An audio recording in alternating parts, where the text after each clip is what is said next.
आज महर्षि वाल्मीकि जी की जयंती है और इस नाते हम सब यहाँ इस निमित्त बैठक में यहाँ हम जब उपस्थिति थे तो इस पावन अवसर पर भी एकत्र होकर उनकी जयंती मनाने का एक अवसर प्राप्त हुआ। हम सब लोग सौभाग्यशाली हैं कि सनातनी परंपरा में जो हमारे महापुरुष हैं, देव हैं, देवियां हैं, वो हमारे सामान्य जीवन को भी अपने कार्यों से, अपने आदर्शों से कुछ न कुछ ऐसा देकर गए जिसको अगर हम अपने जीवन में आत्मसात करें तो हमारा जीवन धन्य हो जाए।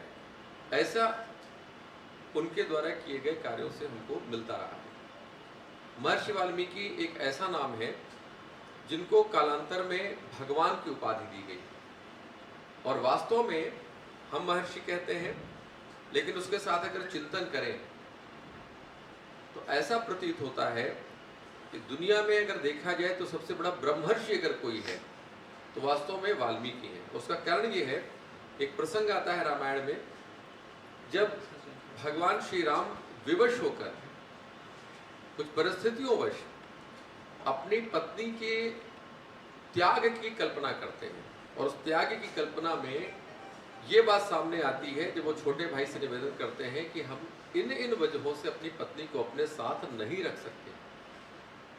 आप सोचिए कि कितनी सुंदर शासन व्यवस्था थी कि प्रजा सर्वोच्च थी, प्रजा का सुख सर्वोच्च था और सिर्फ भौतिक सुख नहीं बल्कि उसको मानसिक सुख भी देना है। उसके मन में अगर कोई विचार आया है अपने राजा को लेकर तो भी हम उसको संतुष्टि का बोध करा सके, इसलिए अपनी पत्नी को भी त्यागने में हमें पीछे नहीं हटना है। ऐसा भगवान राम आदर्श प्रस्तुत करने के लिहाज से समझाते हैं अपने छोटे भाई को।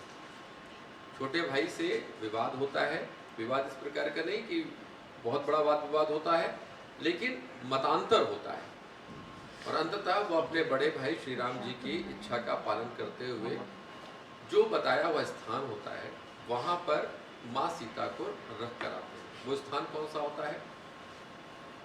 हम कहते हैं ना, ब्रह्मांड के पालन करता भगवान श्री राम, और भगवान को भी अपनी पत्नी जो माँ लक्ष्मी के स्वरूप है, अवतार परंपरा में माँ सीता के रूप में आई है, उनके लिए भी दुनिया यानी ब्रह्मांड का जो सर्वोच्च सुरक्षित स्थान मिलता है, सबसे पवित्र स्थान अगर कोई मिलता है तो वो महर्षि वाल्मीकि का आश्रम मिलता है।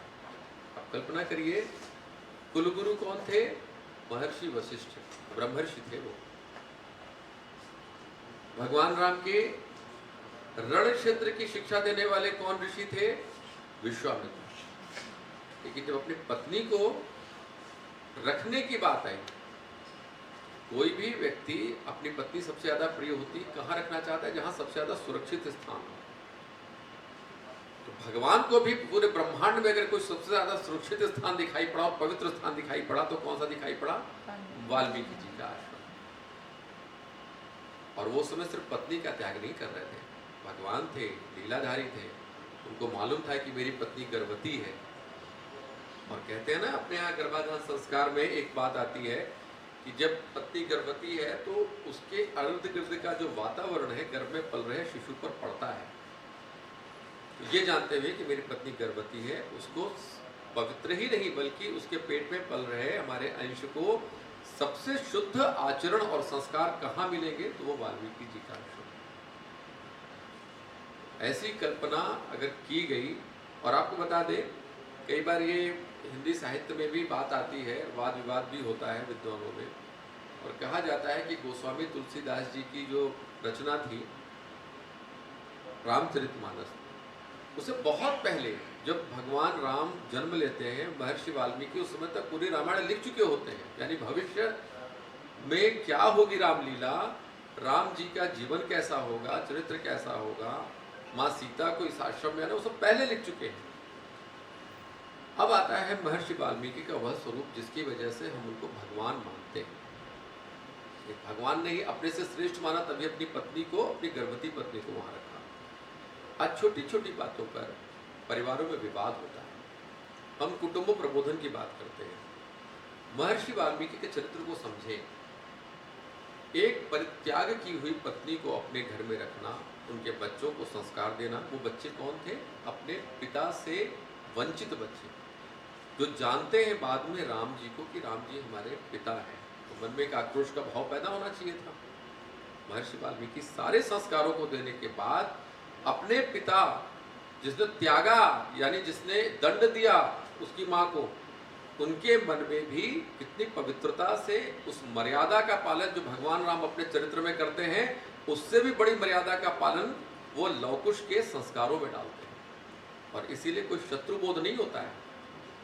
युद्ध का जरूर प्रसंग आता है लवकुश और भगवान के बीच में, लेकिन इस प्रकार का नहीं कि वो बिल्कुल ही शत्रु है, मैं हिंसा करूंगा, मैं मार डालूंगा, ऐसा कोई भाव नहीं। आज तो परिवारों में जरा जरा सी बात पर हिंसा हो जाती है, पति पत्नी का विवाद हुआ और चीजें खत्म हो जाती हैं। ऐसे में महर्षि वाल्मीकि उन बच्चों में कितना पवित्र संस्कार डालते हैं, ये भी एक सीखने वाली बात है। और आज का ये बड़ा पवित्र दिन है।